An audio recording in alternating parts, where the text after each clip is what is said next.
বন্ধুদের সঙ্গে আড্ডা দেওয়ার সময় ঢাকা রংপুর মহাসড়কের গোকুল বন্দরে স্বেচ্ছাসেবক দল নেতা মিজানুর রহমান মিজানকে কুপিয়ে হত্যা করে প্রতিপক্ষ। মিজান হত্যার খবরে হাসপাতালে ছুটে আসেন দলীয় নেতাকর্মী ও স্বজনরা।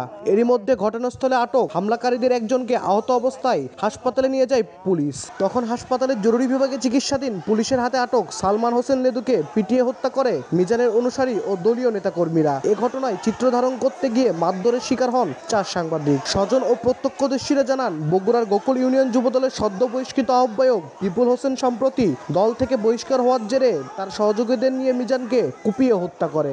রামদাও দিয়ে সাপাতি দিয়ে ওল্লা দিয়ে মারছে।